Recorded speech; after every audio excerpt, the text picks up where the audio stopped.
interestingly enough, you can guess that this is the same company that came from this, right? It has a black background, well, that's one, and the colors are the same. They copied the colors, all right? So, what do we have? This is the capsule. See, they painted theirs green here.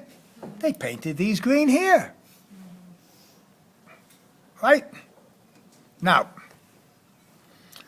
here we have an afferent arteriole. How do I know it's the afferent one? What's bigger than the efferent one?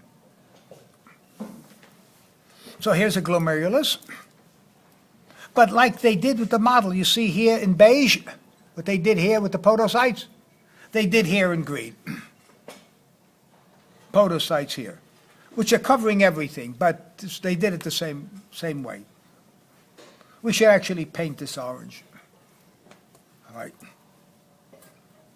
What's this? Beginning of the.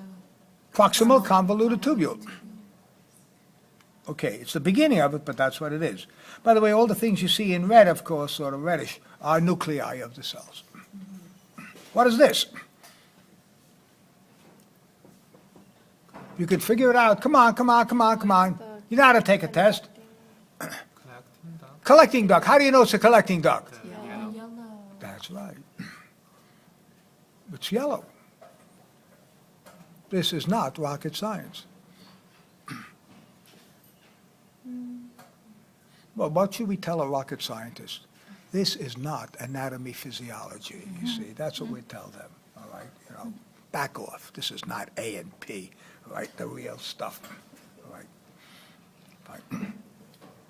Remember my youngest daughter, when she was working in D.C. for this big consulting firm, was going out with a rocket scientist. So we always made the comment, well, it's not a rocket scientist. Well, he was a rocket scientist.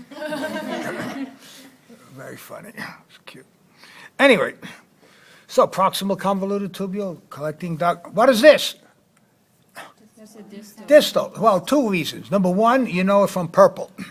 But the second reason is you saw it on this one, too. So you use all of these things. You figure out what's supposed to be where. I told you. That's what you do. Like we did the blood vessels, like we did the heart. You're supposed to know the sequence of everything.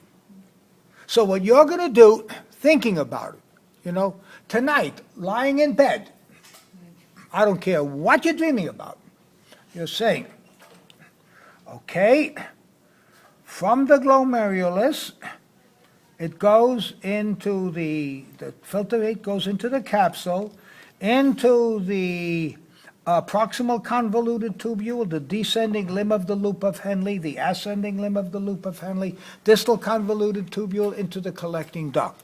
So that's what you say. That's what you go to sleep dreaming about that. Right. Got me? Okay. Now, my last comment. See this thing that looks like fat? Doesn't it look like fat? Well, it's not fat. It's not fat, all right? It turns out that this is part of that, remember I said juxtaglomerular apparatus or juxtaglomerular complex? What do they call it in your sheets? Juxtaglomerular apparatus. Apparatus. Okay, that's because in some books, they'll use the word complex instead of apparatus. You know, I use that term, apparatus, because I'm used to it, you know what I mean? That's the way I learned it, you know?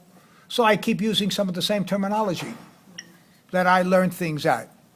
Sometimes names have, you know, like Achilles tendon, we call the calcaneal tendon, you know, those kinds of things. So we can, sometimes if it has more than one name, for me, you know, you could use either name. It's all right. I don't have to worry about it. Okay. So here you may see something else. Do they use the term in those sheets parietal versus visceral Yes. in the capsule? Okay. So if you saw something like that and you said, what's going on? He never mentioned that. Well, I'm going to mention it. The cells that make out the capsule itself on the outside are the parietal cells. The podocytes here, that they see they painted everything in green for a reason. These are the visceral. like you have you remember the digestive system? Okay, well, you had something called a parietal peritoneum and a visceral peritoneum. So the parietal peritoneum is the layer on the outside, so you have your abdominal cavity. So that's the layer on the outside. The visceral peritoneum would be the membranes that cover all of the digestive system organs, per se. And if you have an infection of those, you have peritonitis, which you don't want. Okay. I think we did